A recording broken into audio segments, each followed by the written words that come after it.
Hello, everybody. This is Card Guy Chris Ellis and Collectible Chris, and we are here for our next episode. So go ahead. All right, so we around the baseball community have learned about the suspension of Fernando Tatis. I hasn't even gone back to the majors due to injury. Was on assignment, got suspended for 80 games due to enhancement in performance drug. I don't. Did they release which drug he used? Yeah, it was like a thing for ringworm. All right, so um, there have been a lot of controversies, especially with players' careers using performance enhancement drugs. Some of it I couldn't believe, and other times I don't think it is necessary for some of the suspensions. Like one guy that I thought didn't deserve a suspension was D. Gordon. He was a great player, a player I always liked watching because of his speed and his talent. And he only did it because of health. And with this case, Tatis is used it because of ringworm, and to me, that is if a player needs to use some sort of drug just to get healthier as in they had a condition, I think that should be the exception. Now, when it is actual classic steroids, then the player should be suspended. I am still iffy about this. I don't think Tatisa deserved to be suspended because of a health concern. So I think it was an unfair suspension, but some of the requirements for the enhancement drug program does show limitations. So honestly, I still don't think he deserved to be suspended. I think the first one is shame on you. So I'm not gonna, his legacy hasn't been even started really. I mean, so let him get back. Let him not get hot. Now, if he gets another positive test, then we'll know. But first one, I can just check that one up. I don't think it's going to hurt the value of his cards. I don't think anybody's really going to be buying his cards right now, though they're going to be low. I think a lot of people will try to move them, so that might be a good time to buy. But I don't. I just don't see a lot of people, you know, buying them up just quite yet. So that's my take on that. Um, we'll be doing something new today. I'll let my son talk about it. All right, so and I kind of got this ideas up from other people's podcasts and other people's channels as well, and I just thought it would be a fun game to do with my dad with. So we're gonna do overrated, underrated. I'm gonna give my dad a player, and he can let me know if he's overrated or underrated. And we're not doing MLB the Show ratings; we're doing actual baseball talent. And that if a player is fairly rated, you can go ahead and say that, and also give your opinion on it. So I got five players. All right, Dad. Your first player is Kyle Schwarber. Overrated, underrated, or fairly rated?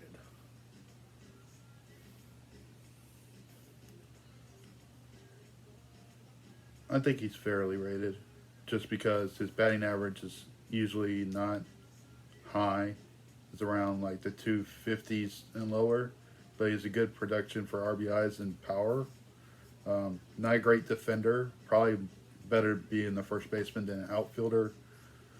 But I think he's fairly rated. I would say that. Okay. Good person to collect though. Okay. All right. Second one. Her teammate, Bryce Harper. Oh wow. Um, well, this year I think he was underrated due to the fact playing with the injury. I mean, if he wouldn't have broke his thumb, he'd probably be still playing with not having a ligament in his elbow all right. He couldn't play the field this year. I mean, there have been years where he's been overrated, but I think this year especially he was underrated. So I put him at underrated this season. Okay, I'm actually surprised about that one, but I will agree with overrated in previous years. All right, number three, the new Padre sensation, Juan Soto. Sorry, Ivan. This year he's overrated. The last couple of seasons he's been um, fairly rated, but this year he's overrated, and it's because of his batting average. I can't see a guy hitting that low being, your star of your team. So, yeah, this year I would have to put him as overrated. All right. Number 4, the biggest trade guy with the best production, Trey Mancini. I think he's fairly rated. I think he's one of those that's very even killed. Um, he's not he doesn't he's never had like back to back like oh my god seasons, but for a guy that's beat stage 4 cancer and can produce and still produce pretty well and doing very well for the Astros, I think he's fairly rated. Okay. I'll agree with that one. I would actually say he's underrated due to the fact that that was Baltimore's honestly MVP, and no one saw that until he got traded. So I say he's underrated. Number 5, I'm actually going with the Red Sox on this one, Xander Bogaerts.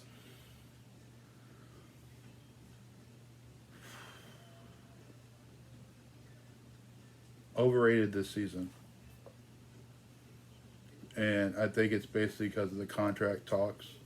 I think if that wasn't around, he'd be either underrated or fairly rated. But I think right now this year, he's overrated, just because the way the Red Sox are playing. And if you look at it between him or Devers, I keep Devers over Bogarts. So, yeah, I would say that. Okay. All right. You ready for yours? You got your 5? Mm-hmm. Oh, wow. All right. Yeah. You can go ahead and write them too if you want. All right. All right. So my 5, huh? Mm-hmm. All right, Dad. Number 1 is going to be fun. All right. Clayton Kershaw. Oh God! Of course, with that, will hit me with my favorite pitcher. I think Clayton this season is overrated just because of his contract. He is not where he is, where he should be production wise. And I'm saying this because of his win loss record, especially with the comments made to his teammate with Freeman when Freeman got his World Series ring from Atlanta. That kind of surprised me with Kershaw a little bit. But with Kershaw, you expect at least 15 wins a season, and he's only right now at 8, and we're already past the All-Star break. His ERA is good, his strikeouts are good, but at the same time, just the way that he has carried himself onto the field and just not showing the value of his contract this season, I would say overrated. All right. Aaron Judge. All right. And of course, he goes with my Yankee bomber. Judge, honestly, right now, I'm going to say fairly rated. Past years, he was over for sure, but this season, he's definitely been torturing it. The only thing is he has not gotten the contract he deserved. But because of that, and him showing as much production as he has, and with the home runs and with his batting average and actually having more patience at the plate this season, he is fairly rated, and hopefully the Yankees will give him the dang contract that he rightfully deserves. So fairly. Jose Ramirez.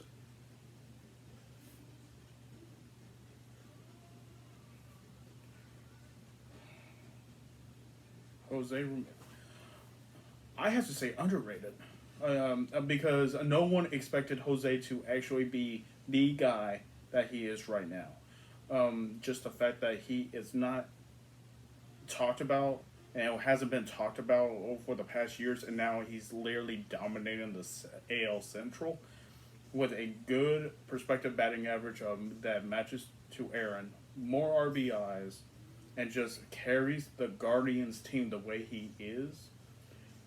His value in his rookie card is still low, like Yeah. highly underrated. Yeah, I would say that. I would agree that he's underrated. I think he gets overshadowed by other third basemen in the American League, and he's obviously producing. Well, when like third baseman in the American League, though, the only third baseman that comes even a smidge on defense on him is Bregman.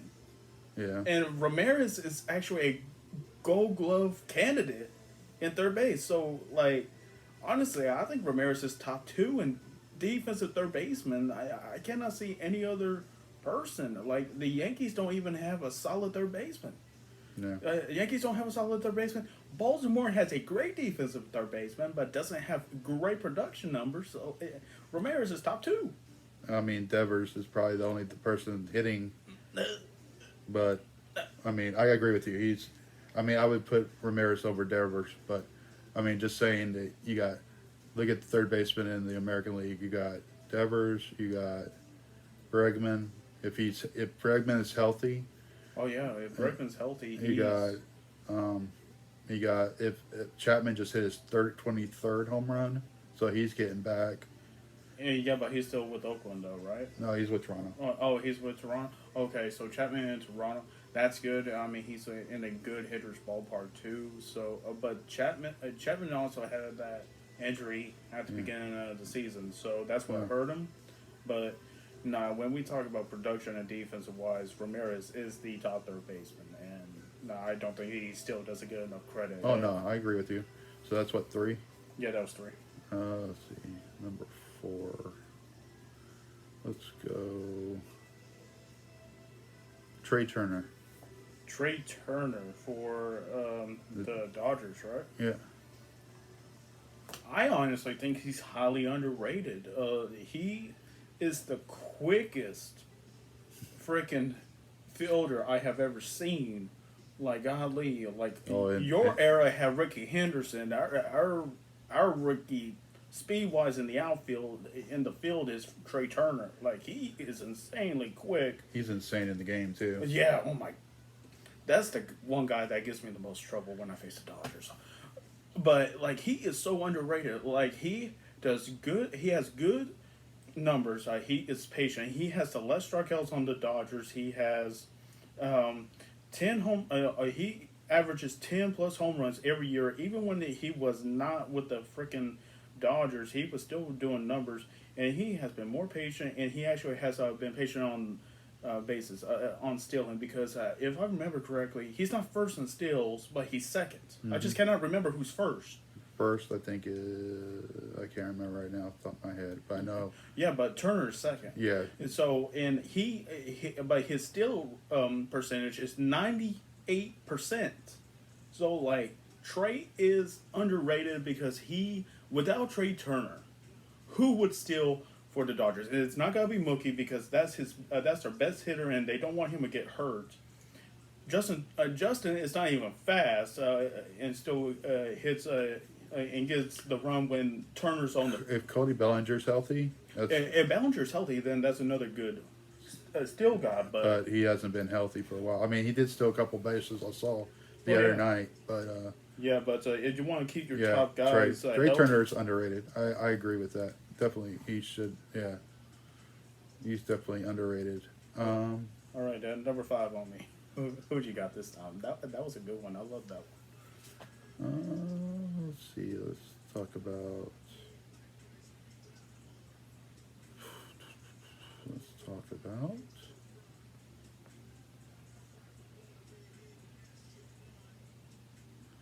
CJ Cron.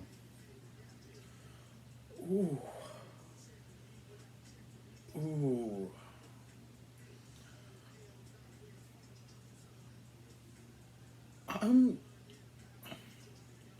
I'm not gonna say overrated. I don't think he's overrated at all. I can almost say underrated because of his contract.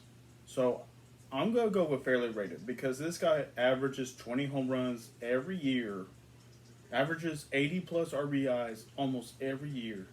His batting average has slightly decreased, but that's fine. Mm-hmm. But when you look at what he's done and the contract that he's been given, Mm-hmm.